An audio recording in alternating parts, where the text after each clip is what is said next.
We are witnessing the beginning stages of the cataclysmic meltdown that will occur among the elite political and economic class in the United States if Bernie Sanders wins a majority of the delegates in the Democratic primary. This thing is going very well for Vladimir Putin. And then you have this shameless class of neocons, lifelong right-wing Republicans, so-called conservative pundits who refer to themselves as never-Trumpers. They have been in this wild, weird alliance with the MSNBC DNC crowd in the Trump era. And now they are offering their totally unsolicited and unwanted, panic-addled advice for what Democrats should do and how urgent it is to stop Bernie Sanders. Calling Democratic members of Congress, governors, and other leaders, could you perhaps say in public what you say in private, that a Sanders nomination would be a disaster for the party? Trump could very easily win re-election, especially if Bernie Sanders is the Democratic nominee. Trump critic David Frum puts it more directly. Bernie can't win.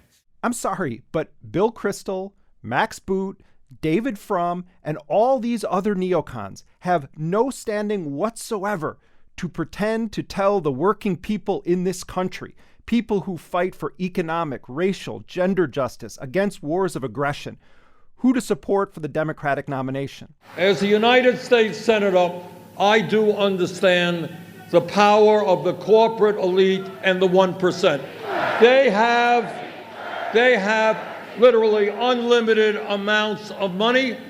They have significant control over the media, over our economy, and over the political life of this country. See, Bernie Sanders has been in opposition his entire career. He's run for election repeatedly and taken on major corporate and political forces. Bernie Sanders has been vetted. The campaign of Hillary Clinton spent substantial resources on so-called opposition research and produced absolutely nothing that could effectively tar Bernie Sanders. One of the wealthiest people on earth, Michael Bloomberg, is spending mega millions right now trying to smear Bernie Sanders. And it's a bit ironic and frankly nuts that Bloomberg, with all of his heinous, well-documented skeletons walking around out in public, that he pretends to be the veteran-in-chief of Bernie Sanders? Here's the fact. If there was any real dirt, I mean consequential facts on Bernie Sanders, it would have already been weaponized and deployed. And so what do we have now? Red baiting. This was entirely predictable. In fact, it was definitely part of Hillary Clinton's attacks on Bernie Sanders back in 2016. He praised what he called the revolution of values in Cuba. And now here we are in 2020, and once again, red baiting is emerging as the central tactic that is being used by Democratic Party elites and by Michael Bloomberg and Joe Biden, and yes, by Republicans and Donald Trump. This is the central strategy of the bipartisan coalition trying to stop Bernie Sanders: McCarthyism. That literacy program that he was talking about was a re-education program. This is as bad as you know who's saying they were good people on both sides. Yeah. It's the same thing. Why are we talking about Cuba and its literacy programs? Is it because Bernie Sanders is running around talking about it? No, we are discussing it because that is what McCarthyite corporate power wants to discuss. And they're doing it in a dishonest, out-of-context way in an effort to smear Bernie Sanders. The truth is that these attacks on Bernie Sanders about Cuba, Nicaragua, Latin America, Sanders' statements in the 1970s saying he wanted to abolish the CIA, these are meant to distract, and they are pathetic attacks. But if that's the debate that these people insist on having, then let's have a real, honest debate about the murderous U.S. policies that Bernie Sanders was opposing. Let's talk about Fulgencio Batista's vicious dictatorship in Cuba that was backed by the wealthy power elite in the United States government and in the private sector. That was the government that Fidel Castro overthrew. And it is indisputable that the Cuban Revolution brought healthcare, housing, literacy, education to a country that for decades had been a U.S. plantation with a bunch of casinos on it.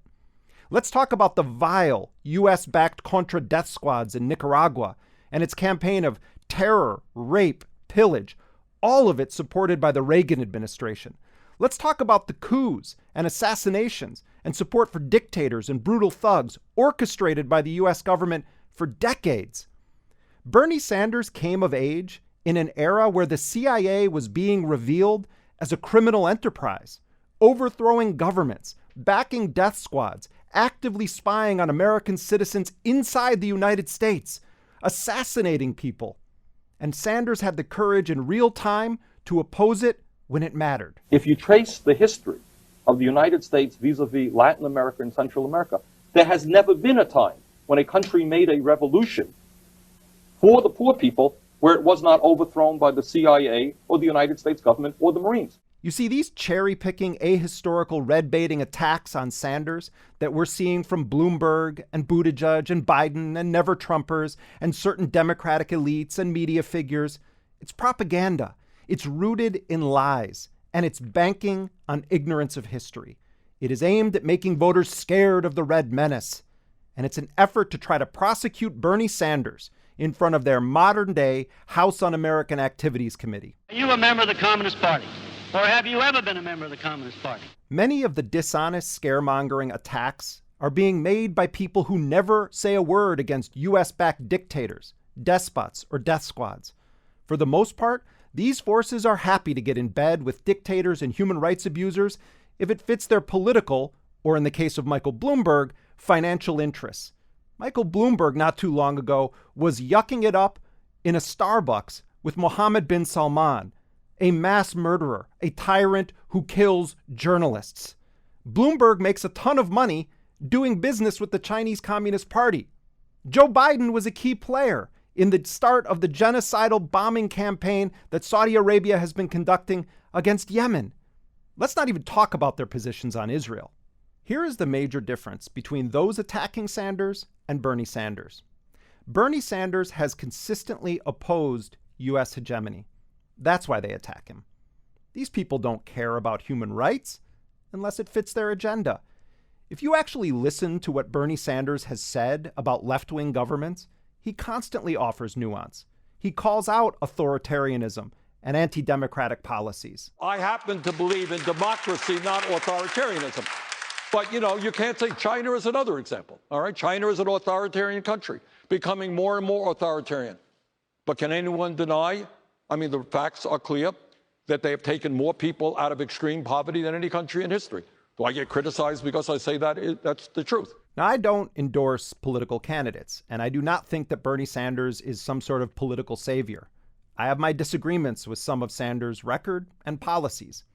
And by the way, there are a lot of leftists in this country who believe that Bernie Sanders is being too harsh in his condemnations of Cuba, or are opposed to Sanders' positions on, say, drone strikes or some U.S. wars. Bernie Sanders is not a revolutionary socialist. He's a democratic socialist. And with all that said, Bernie Sanders has proven himself, particularly since 2016, to be a great vehicle for change, certainly within the constraints and corruption of the U.S. electoral system. And he's done it by lifting up the movements and people and communities who have been doing this work far longer than Bernie Sanders has been running for president. And that's the key. Who is the only candidate to call to break up ICE and CBP? Senator Bernie Sanders. That matters. All of this matters. Bernie Sanders is an imperfect messenger for sure, but he has done the work, kept focus, and inspired so many people across racial, economic, gender, and ethnic lines to fight for something bigger than themselves. Remember that when you watch the desperate smears against him. Remember that what they are trying to stop has nothing to do with Fidel Castro or the Sandinistas. This is about stopping the masses of people in this country who are sick and tired of a system based on oppression and rooted in defense of a system where the rich and powerful rule all of our lives.